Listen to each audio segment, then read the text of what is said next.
on drones and aerial surveillance. My name is Joe, and I'll be the moderator.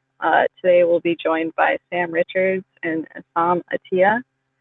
For the structure of the panel, I'll have the panelists go and introduce themselves. From there, we'll move on to questions. I'll be asking each panelist questions. Audience, please feel free to submit any questions you have to the chat. I can't guarantee we'll get to them, but we'll try. Sam, if you want to introduce yourself and explain a little bit about what you know about drones and aerial surveillance. Absolutely. Thanks for organizing this. And thanks for everybody for coming to listen to us talk about this stuff. My background, just real quick, because I think people kind of know it, is exposing the FBI's aerial surveillance program back in 2015. Before that, I was doing a lot of activist media with Occupy Minnesota, just like live streaming and working on independent documentaries and stuff like that. But in 2015, when I was working at the airport, I got a tip from somebody that was actually just a list of these kind of suspicious looking aircraft registrations. And just by plugging in the tail numbers and looking at the aircraft flight history, it was pretty clear that that was some kind of surveillance operation. And so I just started putting the pieces together. And it was all online. Like most of this information didn't require a FOIA request. It was literally just putting pieces of the puzzle together from places like the FAA's database, flight tracking websites like Flight Radar 24, and then just open source kind of investigating. And so I put all that stuff just on Twitter, and somebody thought it was compelling enough to push me to write an article. So that was the first, I guess, investigative piece that I put out under my own name. And since then, I've been doing all kinds of investigations on aerial surveillance, as well as other kind of aviation-oriented and just surveillance programs in general across the country, but obviously focusing pretty clearly on Minneapolis because that's where I live, which came in handy in the last couple of years because there's been quite a bit of news, a ton of different federal and state and local agencies doing aerial and other types of surveillance just right here in Minnesota. So it's been a time. And lately I've been working on getting more videos from these aircraft released. I can go into specifics and show later on, but here's just one screen cap. Let me actually share my screen. That would probably help. And share. Okay. So for example, this screen cap is just from the State Patrol's aircraft. And more local agencies are using these types of surveillance operations. Just in the last couple of years with the George Floyd protests, we've seen a huge proliferation in not only helicopters, fixed wing aircraft, drones as well, and just a litany of federal agencies looking for convicts, looking at protesters, trying to monitor people breaking into pharmacies, just across the board, including here in Minnesota. We had a Homeland Security drone, a Predator drone circling the protests. And we can get into all this stuff later, but that's just a little bit of my background. Awesome. Thank you so much, Sam. Essam, do you want to introduce yourself and explain a little bit about your work? Absolutely. Thank you so much for having me here, Joe, and to Restore the Fourth for hosting this.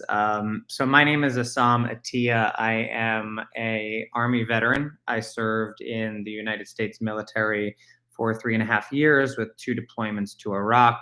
It was really my time in the military that sort of exposed me to drones and their capabilities. When I was in Iraq in 2003, drones were sort of the new toy in town. The CIA had conducted their first drone strike in Afghanistan around that time, and they were mostly used for surveillance of the battle space when I was deployed.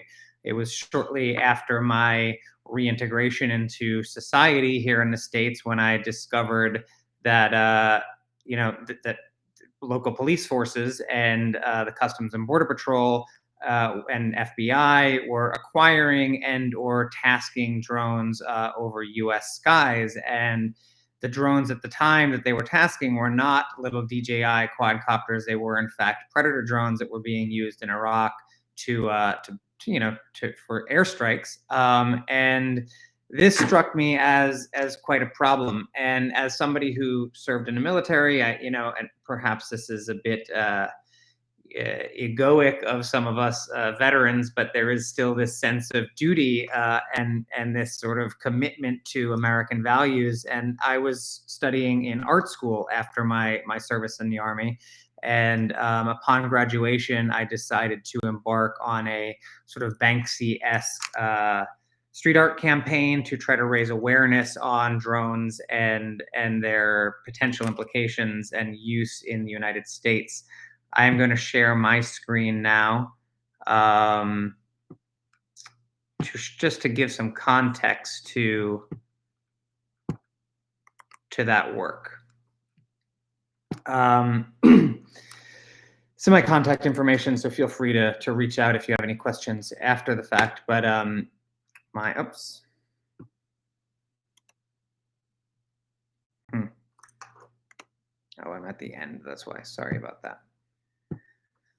So one of the things that I sort of go into this thinking about is sort of where I stand, as an individual in society, and trying to try to create a message. And I think, we are part of a much larger system, and it's really important to keep that in mind. And if we want to create change as individuals, sort of where our skill set is going to best do that, right? And this is like a little Venn diagram that I created based on sort of the way I see, how art and creativity can be used as a mechanism for change, and how change is sort of created through activism and media coverage and legislation, and how all of those things interact, right? And so, my job was sort of in the activist space as an artist was to sort of create some sort of virality to help, shift the public discourse. And of course, that means that we need to have an understanding of what the problem is and who our audience is and what the solution is. And then move forth. And what I decided to do was sort of imitate the state and create street signs that clearly depict the areas that we are walking and parking and driving in as places that are patrolled and armed by drones. So I went out in New York City to create this series of signs, put up about 50 around the city that said witty things like this, but were mildly terrifying to some people. Depicting the NYPD as using drones to enforce parking regulations, or just that this is a general drone strike zone and to beware. I also created a series of public service announcements that were very similar, very much inspired by popular advertising of iPods at the time, and witty sort of commentary, drones, protection when you least expect them, again by the NYPD. In an attempt to raise awareness, use humor, use a little bit of fear to create, a public discourse. About 120 or so of these went out. This one says "Always watching" with Bloomberg's face, watching over, very Orwellian. The police, of course, didn't like this too much, but I went on to create other works that were more sculptural in nature. This is a very large inflatable that I photographed around New York City and around the country. Also tried to infiltrate the Macy's Day Parade with this, which didn't go so well. But this is nearly to scale. This is another project where I painted silhouettes on rooftops and on sidewalks, and to try to give a sense of presence and scale to drones, and also to hack Google Earth. And what would happen with these images is that months or years later, they would get captured in Google Earth. So if you go scouring around Brooklyn right now, there's about 5 or 6 of these in Brooklyn, and maybe 2 in Manhattan, and some in other places in the country, many of which are still in Google Earth, which coincidentally happened with some of the street signs too. So like one of the things that I like to play with is context and shifting sort of our relationship with how we interact with the state, right? And how that is ever more shifting into the digital sphere. A bunch of sort of other street art stuff, wheat paste, wanted posters, neon signs, and even worked with children, American children and children of refugees that have fled war zones like Syria. All in an attempt to use creativity as a means of creating a discourse. And I think that's about sums up my background. I am currently in school in a grad program for security policy studies. And I'm working here in DC now on policy analysis and policy advocacy to try to help drive the conversation towards more equitable use of autonomous weapons, drones, and surveillance. Awesome. Thank you so much, Essam. That actually, I feel like, is a good jumping off point for one of our first questions, which is, what is the current policy framework around aerial surveillance? I guess we'll start with Essam first and then go to Sam. That sounds good? Cool. Yeah, that works for me. I'm happy to address it from I think Sam will maybe take a more Minnesota-centric view, so I'm happy to address it from a national standpoint. Right now, it's actually kind of a mess, frankly, in terms of regulation and how aerial surveillance is conducted. There were a couple of cases in the Supreme Court back in the 80s that basically determined that aerial surveillance was legal. And this was because of the police using helicopters to spy on marijuana farmers. Both of those cases determined that this was totally fine. The use of the naked eye from a public thoroughfare, which the sky has become, is a legal use of police force, or a legal means by which the police can surveil.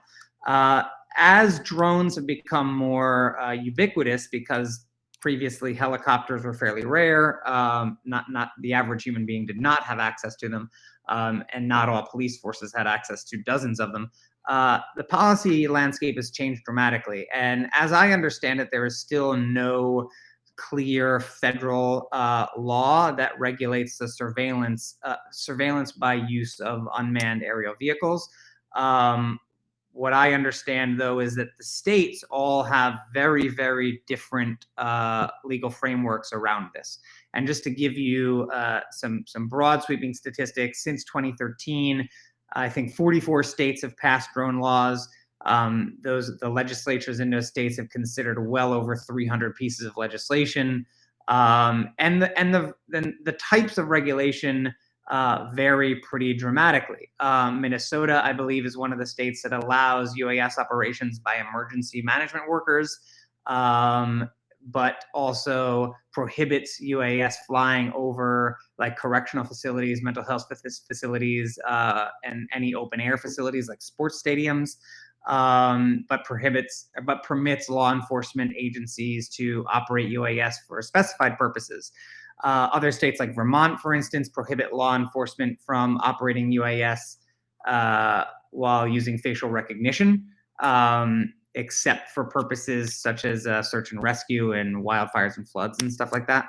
And UAS, just to clarify, is unmanned aerial system, which is sort of what is colloquialized as a drone.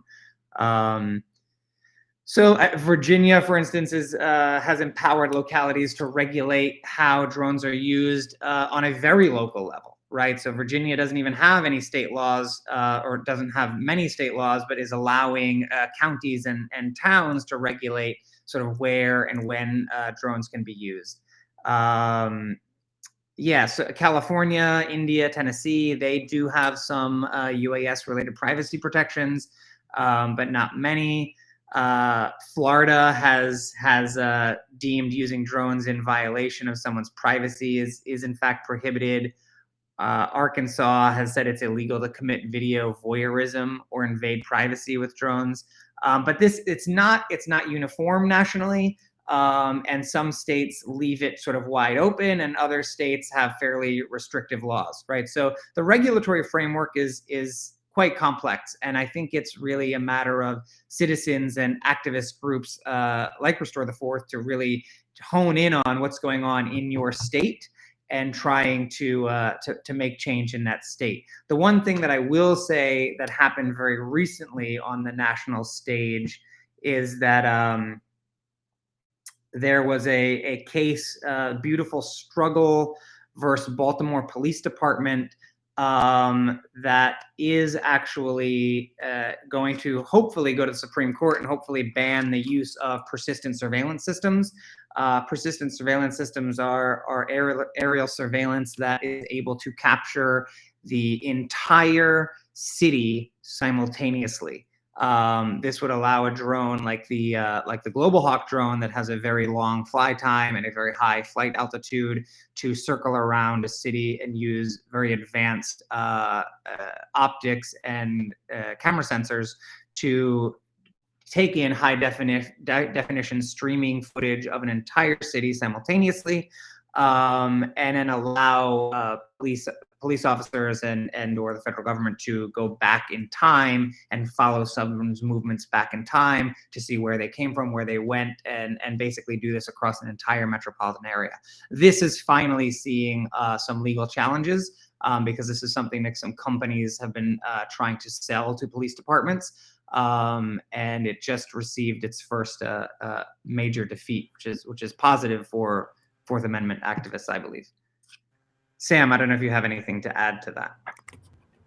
Yeah, and that was a really good encapsulation. I was just writing down notes as we go here because this subject is more kind of expansive than people initially think. Like back when I was first reporting this, people were like wavering between either, of course, the government's doing this and we've known about this forever, to just like not believing it and thinking it's like tinfoil hat. So it's kind of a weird territory, but oh, now my dog's going crazy. Sorry if you hear that in the background, but yeah, the warrants thing in particular is something that I think is at the top of the list. Back in initially when these stories first started coming out, and it was centered in Baltimore, that was where people kind of first started thinking about the FBI doing aerial surveillance domestically, and the stories percolated from there.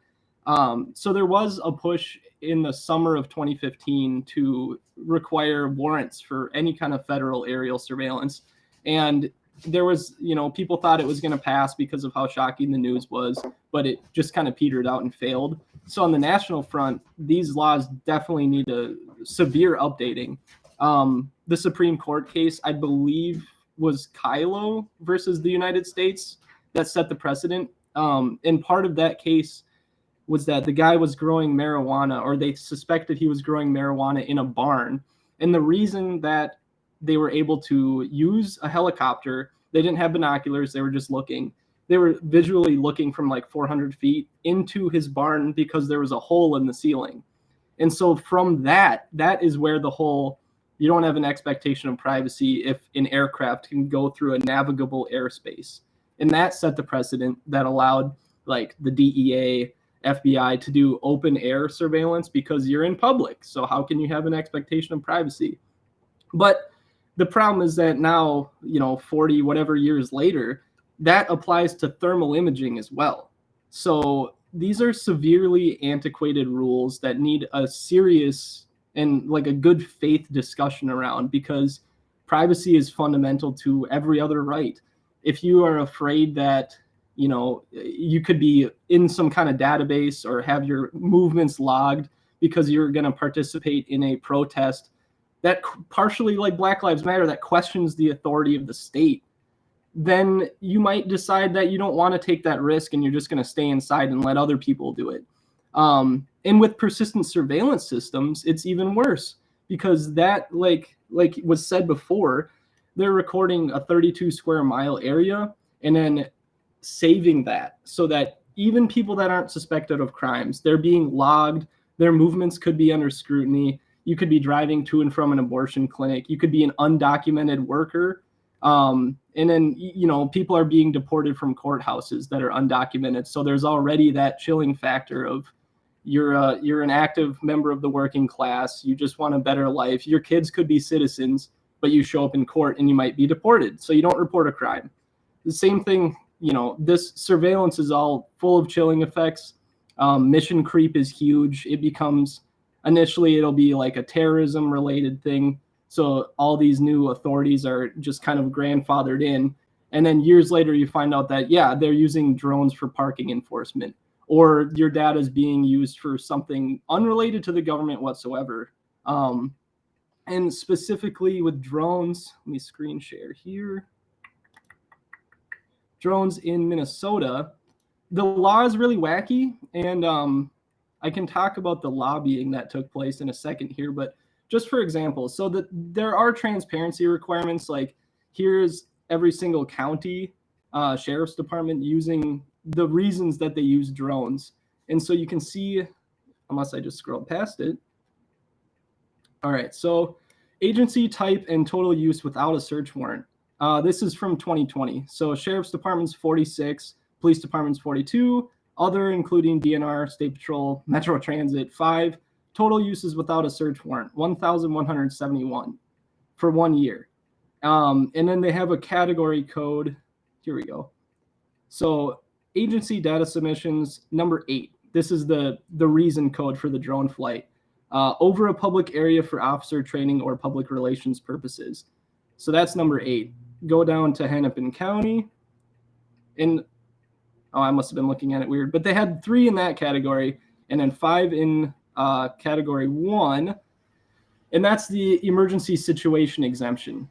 So it really depends. There's not a lot of transparency, and it's hugely problematic because you're basically just taking people's word for what the drone flight was. The data can be retained, and then even if there's a crime that had nothing to do with the original reason that the drone was flying, they can pull that information up and charge people later on, which is, that talks about the mission creep and kind of the circumstantial evidence that just happens to be collected because there's so much data being created. And I had something else here. Oh yeah, with the lobbying for the drone issue, I think it was in 2016. It was around the same time that Minnesota was tackling its body cam, kind of the initial policy statewide for that. So it kind of got pushed to the sidelines because the technology always outpaces the legislation. And so between the ACLU on one side and then the Minnesota law enforcement community on the other, they were talking about how they didn't want to restrict the future uses, including things like net cannons or even less lethal munitions. And, that was like less than 5 years ago. And now we're seeing headlines and police vendors talking about how you can put a stun grenade on a drone. And that's something that they're going to start marketing. So I think with the way things are unfolding with climate change, the migrant crises that feed into that, all the different, tense nature in this country politically around social justice and all these other issues, if we don't get a rein on simple things like requiring warrants for drones and spy planes, we're not going to get a chance in the future when things are even crazier because people will be too consumed with the late breaking crisis news or whatever it is. And, things like spy planes and whatever else can feel conspiracy minded, but they really do set the precedent for surveillance, First Amendment issues straight down the line. And I've been going on for a while, but there are other things besides the spying aspect that I want to bring up because these aren't things that people just kind of stumble upon. It requires, I think, a bit of investigative work. And what I mean here, let me screen share again. If I can do this quicker, that'd be good. Okay, there we go. So here is an email from what I thought I was looking at was a spy plane circling a Black Lives Matter protest in Minneapolis. It was the DNR plane, so I thought it was safe to assume that there was some kind of new crazy camera or something, because I'd read in the past that the Department of Natural Resources and Forest Management, organizations, they'll use hyperspectral imaging. So I was like, oh my God, I got to FOIA this and find out what's going on. They're using some kind of advanced camera on the protest. This is I haven't seen this before, whatever. So I submitted FOIAs and they gave me a ton of stuff that blew my mind, including that that plane, it wasn't actually spying at the time. It was an observation flight so that they could direct firefighting crews to put out buildings that were being looted and everything else. But in that email trove, they gave me a bunch of these types of emails where it says like Steve, who's the DNR's chief pilot, will be able to load 1,600 pounds of cargo on board. And so And that was the email, if it's in here. Yep, Kevin Daigle at safariland.com, which is a defense contractor. They supply less lethal munitions, body armor, all kinds of stuff to the police. So that was hugely interesting to me because I initially thought that it was sort of a run-of-the-mill or maybe a new type of aerial surveillance, but actually it was a key component to the police supply chain that was affecting real conditions on the ground in Minneapolis. And we saw tons of videos of them just indiscriminately using pepper spray, shooting people with tear gas canisters. A couple people lost their eyes during the uprising from police. A girl was shot while driving her car, and she crashed her car, and she just settled for like $45 million. So all that is to say that there are, the spying aspect, but there's also a whole nother world of these crazy aviation stories. And the kicker, before I've taken up a lot of oxygen here, but the kicker with that story was that DNR plane, it was initially seized by the U.S. Marshals in the 80s because it was caught doing cocaine runs back and forth. And so they seized this plane. The Marshals used it for prisoner transport for a number of years. And then it came full circle in that it was sort of spying on, but trying to stop a protest movement. So there's this whole crazy world you can explore with just public records requests. But yeah, I'll if anyone has questions about that, just let me know. I could talk all day about this stuff. I love that you got the civil asset forfeiture angle on that. Okay, Sam, I feel like you covered kind of my next question that I want to get to on a local angle, which is like how prevalent aerial surveillance is domestically. So I'm going to ask Essam, do you think you could speak to that on like a national level? Yeah, I can. Let me pull up the numbers here. There are over 900 different law enforcement agencies around the country that have acquired and have federal permits to fly drones in their districts. That includes the NYPD, and I'm sure the Minneapolis police, and it's pretty ubiquitous at this point. I think the thing that people don't realize, though, is what I mentioned earlier, is about the larger scale aircraft that are being brought in that are of military grade, that are being flown over cities to capture all data. And that is, like I said earlier, by a company called Persistent Surveillance Systems. I'm not sure if they've changed their name. These groups tend to do this when they've received bad press. But it's pretty ubiquitous. I hesitate to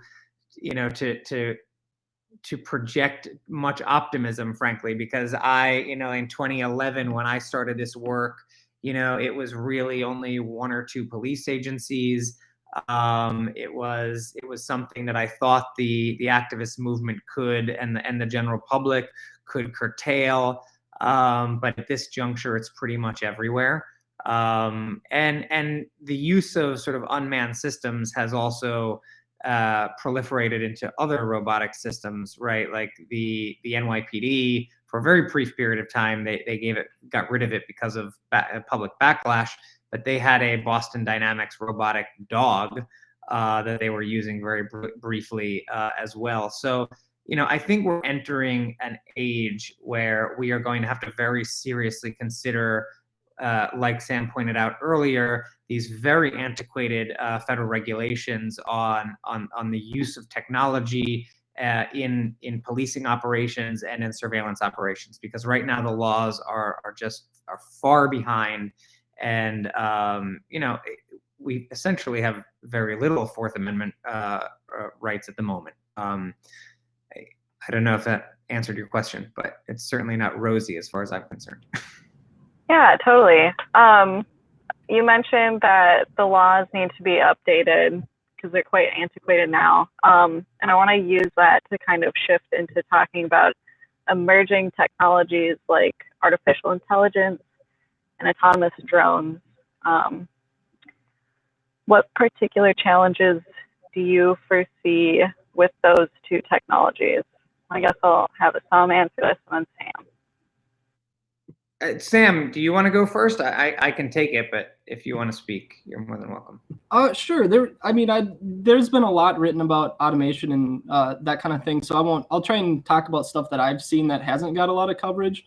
And I fear the kind of manned aircraft aerial surveillance a bit more than drones just at this point. I mean, obviously things are changing because, police are of the type of, they want to find new ways and new technology, and they like gear. So there's a huge market.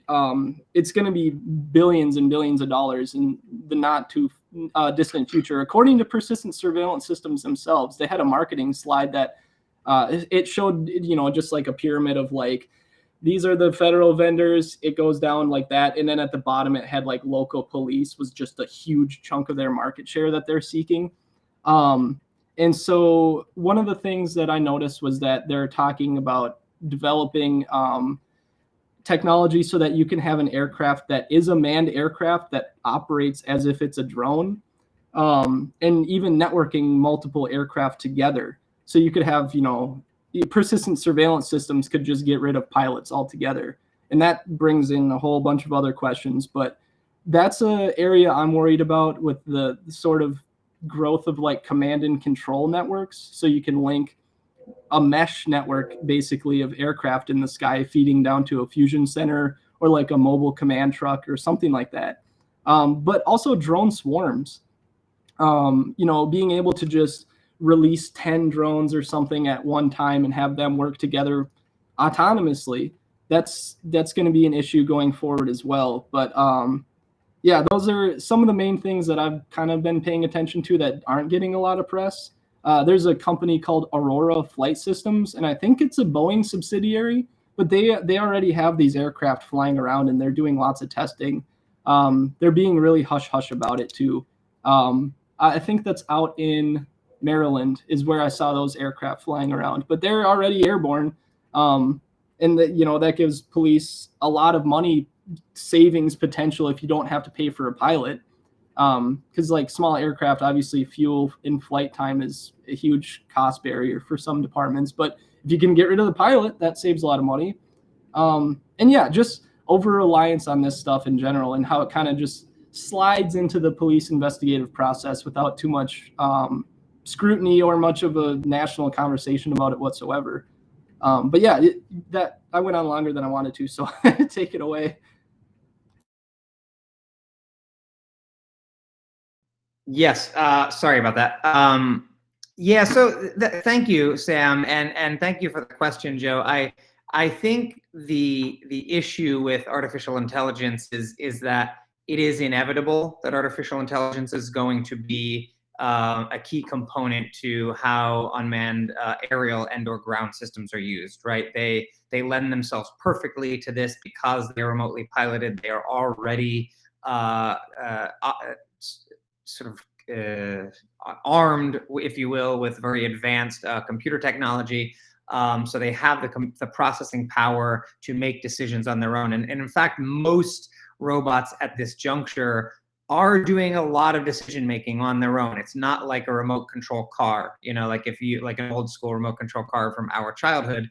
These drones, for the most part, do fly themselves. You just sort of tell it which direction you would like it to go, but it is responding to the wind, it is responding to altitude, it's responding to all of its surroundings on its own, right? So they lend themselves very well to AI, and the issues that I think we should be considering with AI are similar, frankly, to those with drones and the legal framework, and that is that there is also no legal framework internationally or nationally with regard to how AI is used. AI is inherently a dual use technology. So, it can be used for military and it can be used for medicine. So that makes it complicated. But AI is also subject to human bias. And this is obviously something that's been covered a lot in the press. But one element of that isn't covered often is the nature of most AI learning systems is something called deep neural networks. And deep neural networks are not something that even the programmers of those neural networks are able to see inside of, right? So once a deep neural network is created and an AI programmer, an algorithmic programmer wants to teach this AI system, how to track down somebody, and either follow them and photograph them, or execute them, or arrest them, or whatever the technology might be programmed to do.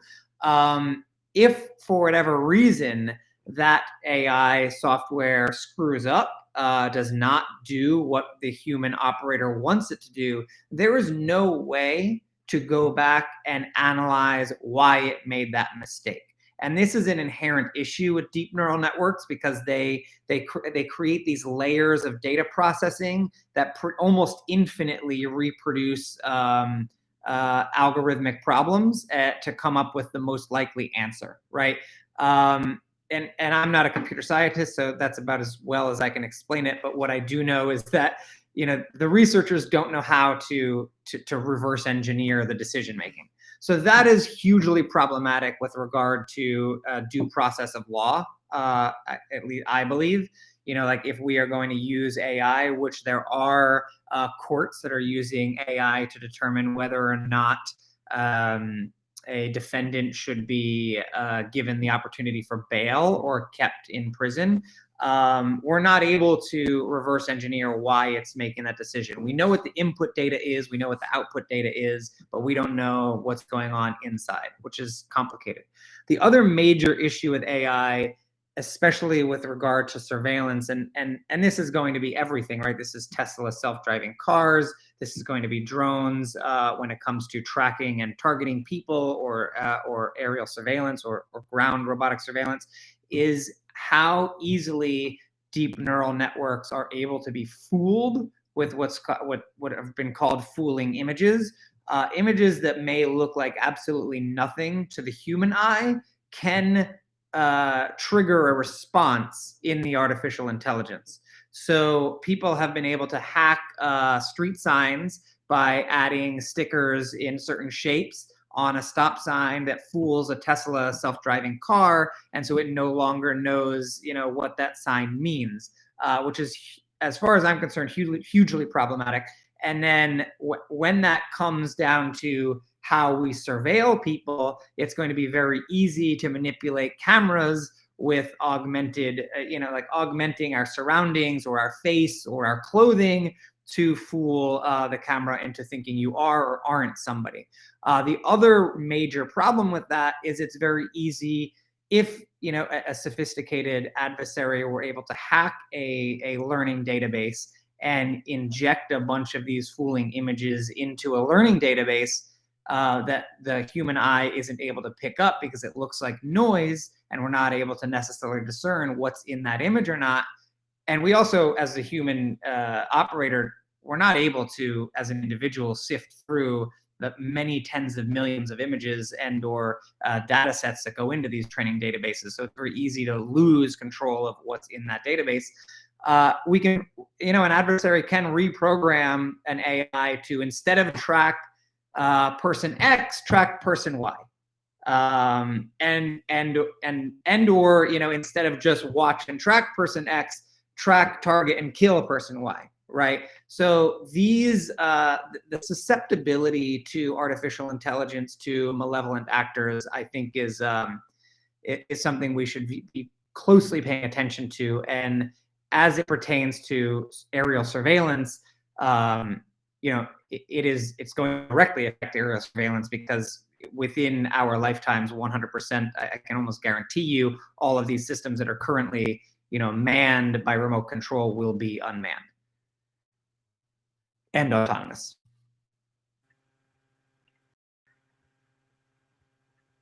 A little depressing. I hope to end this, hopefully, on a more optimistic note. So with that, I want to ask, how can we address these problems? I guess I could lead that one off firstly, because I don't have a ton to say, unfortunately, on that front. It's kind of simple. I guess here in the 5th congressional district in Minneapolis, we're pretty lucky because Ilhan Omar has already expressed a pretty big interest in doing something about this problem, mostly because, and going back to the numbers, from April 2020 to April 2021, there were only 31 days where the State Patrol specifically didn't have a flight of some kind or another over, Twin Cities or surrounding area. And those 31 days, it was likely they didn't fly because of weather considerations or because it was like a day they didn't have a pilot or whatever. And so that was, those were unprecedented times. So a lot of people were paying attention to the news. We were all stuck at home. And so you would hear the helicopters and the planes and it would bother you more. So all that, she got a lot of complaints and had a public listening session. And it sounded like there was a sort of soft pledge to bring this in front of, the federal Congress, which was good. But just taking simple data protection measures like using Signal, because that secures your communications, including calls end to end, and is generally trusted by activists and dissidents and types. And that's important because without having more transparency, it's really hard to say whether or not State Patrol or obviously the FBI, what other gear besides just visual surveillance they're using, because a high number or percentage of these flights are likely using things, not anymore like the Stingray, but people know the name Stingray, but just cell phone and other kinds of electronic surveillance. There's not an easy way to prove that. But if you use Signal, that's it kind of takes some of their cards off the table a little bit. But other than that, I think, people in Congress are receptive to grassroots pressure, despite what people would like you to believe. So I think organizing specifically just to get warrants for any kind of at least federal aerial surveillance, that would be a huge win. And that would do a lot. And, seek petitioning for more disclosures about what specific flights were for. That's huge. But yeah, just take responsibility for your data. And a lot of the good thing about this is you can see when like the State Patrol or the FBI are put on blast, like on Twitter, if you just share circling images from flight tracking websites, put that out in the public, because for whatever reason, even if they are operating above board, you tend to see fewer flights when a lot of people are making a big deal about it. And I think that's important. And all the pieces are right there. You literally need to just sit there at your computer, or, if if you hear planes and they're not showing up on flight trackers, there are other ways to detect them as well. The most labor intensive would be to go through the air traffic control communications and then listen for their call signs, which you kind of have to develop an ear for and obviously have a reference sheet to go off of. But that's the most amount of work to uncover this stuff. You can have little devices like, let me screen share here one last time real fast. Which page is it? I think, yes. So it's a blown up image. It's actually pretty small. It fits in the palm of your hand. And this actually came right out of I think it was a Cessna, in like the early 2010s or something, but it's designed just to obviously detect air traffic so that when you're flying, you don't crash into it. But just taking advantage of the fact that like any operator flying an aircraft in the US needs to have something like what this can detect, turn on, in order to stay within regulations and, operate safely. So even if they're not showing up on like Flight Radar 24 or adsbexchange.com, which is my go-to, they still will likely leave some breadcrumbs that you can detect behind. And, tools like this, it was fairly cheap. And like I said, they're leaving breadcrumbs with their operation. Broadcasting all kinds of signals across the electromagnetic band that you can pick up with a software-defined radio. You can keep tabs on just flight tracking websites, and that makes a difference. But yeah, if people want to talk about a more organized, kind of concerted push, I'm always here for that too. But yeah, that's kind of all I have for now on that front. Awesome. Thank you, Sam. Do you have any hopeful things that can be done, Essam? They don't have to be hopeful either. No, I am generally a glass half full type of person, despite how I might have sounded throughout this conversation. And, my time here in DC has taught me that, people do have power when it comes to their legislature. It's very difficult and it is very challenging. But if we want change to take place, there needs to be organized efforts to lobby Congress. And organized, persistent efforts of large groups of people around the country lobbying their Congress people can get things done. I will add to that, though, that it's also helpful in my time speaking with staffers on the Hill. It is also very helpful to have a solution sort of mapped out. It is a lot of work. It's a lot of manpower to build these solutions, and from what I can tell, most of our representatives are way overworked, and most Hill staffers are way overworked and have very little bandwidth. And this is why, frankly, some politicians and some agencies, or not agencies, advocacy groups are able to get things done very quickly because they'll come to the game with the legislation already written, right? And that means Congress doesn't have to do much, and they can just, share it around, get a bunch of thumbs up, and have, a lot of signatures and move it on.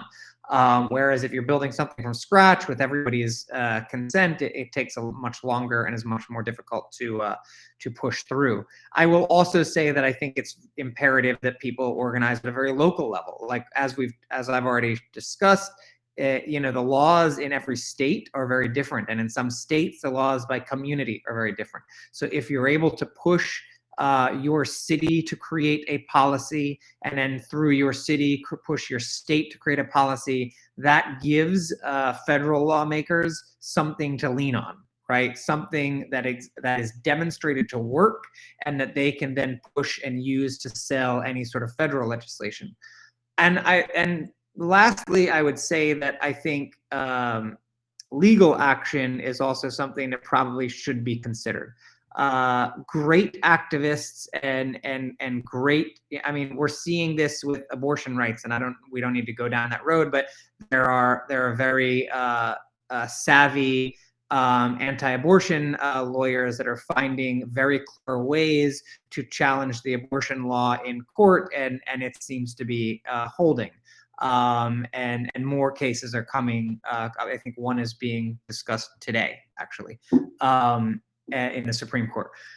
So I think looking at people like Ruth Bader Ginsburg and the way that she in the 60s used a man as a plaintiff or a defendant in a case to challenge discrimination between the genders, that is a very clever way to attack your problem in the courts, right? So I think a concerted effort by lawyers to find a good case that perhaps places the police as the victim of surveillance, and then can be challenged in court to then maybe reverse some of these very loose surveillance laws that allow the police to do so much surveillance, would be helpful. And that requires, looking at the details of the cases. Last night in preparation for this, I went back and listened to the oral arguments from the Florida versus Riley case in the 80s. And I found it very interesting that at one point, the prosecutor had mentioned that the camera that he was using had a zoom lens. But then the justices all reiterated that the police were using the naked eye. And the naked eye and a zoom lens are not the same thing, right? The zoom lens is enhancing one's vision, and I didn't have enough time to really dig into, where the law stands right now with naked eye versus enhanced vision. But small details like that, I imagine, can be challenged, and I think a cohesive effort amongst organizations that are doing activism, that are doing legal challenges, and that are lobbying Congress has a very strong chance of working. But it does take a lot of effort and a lot of organization. Awesome. Thank you so much, Essam. So we have 5 minutes left, so I'm going to just give y'all a chance to plug any projects you're working on and then share some resources for getting involved with Restore the Fourth. So if you want to start, Sam. Sure. And yeah, just real quick too, piggybacking off that, you nailed it. And one thing that surprised me is that the police, local police technology, it's actually surpassing that of the federal government on some level. And we saw that in a Department of Defense Inspector General report. They were actually saying that the Cessna or the Cirrus SR-22 that the State Patrol had here, it was of better quality at daytime and night than the National Guard C-26. And those planes are getting a little old now, but they still use them for counter-drug operations. So they're, the military and National Guard are using them, but the police technology is surpassing it. And you can see that in the videos that are now public. But I would just plug Restore the Fourth. It's been a little while since I've been invited to a panel to talk about these issues, and I'm happy to see Restore the Fourth taking this stuff on and continuing to do really good work locally and nationally. I mean, these issues aren't going away. There's a ton of money in it. When people talk about like reforming the police, a lot of times their tendency is to lean into technology because they think that like a computer is better than a person, but that's not a good solution. It's just, it looks good on paper and it might sound good, but you will just end up reinforcing, human biases. So Restore the Fourth is working on that stuff. I would plug Restore the Fourth every single day. Obviously the ACLU is always at the forefront of these things, but I guess those are my two plugs. There's obviously like the push to ban killer robots and things like that are huge issues too. But yeah, that's what I'll say for now. Awesome. Thank you so much, Sam. Any projects you want to plug, Essam? I don't really have any projects at the moment. I do have a small nonprofit called the Artist Sanctum. Feel free to check it out. It's a little bit dormant at the moment given my sort of full-time work right now, but that will be coming back to life here in DC within a year. So if you want to sign up for the newsletter there, it's just the artistsanctum.org, artists plural. And you can sign up for the newsletter. As far as Restore the Fourth's work, I love what you guys do. I think it's extremely important. It is not, in the mainstream discourse enough. But I also think, like Sam mentioned, collaborating with other organizations like Stop Killer Robots, like the Future of Life Institute, like ACLU, I think those sorts of collaborations would be hugely helpful in these drives. I know that those four groups have at least one thing in common that they can work on together, and that reach and that will only help change policymakers and change the public perception. Okay, thank you. I guess with that, if any audience want to donate, you can donate to Restore the Fourth Minnesota at rt4.mn. And then you can get involved with National Restore the Fourth at restorethefourth.com. We have a Get Involved page where you can sign up to volunteer or be on our mailing list. With that, thanks for coming out, y'all.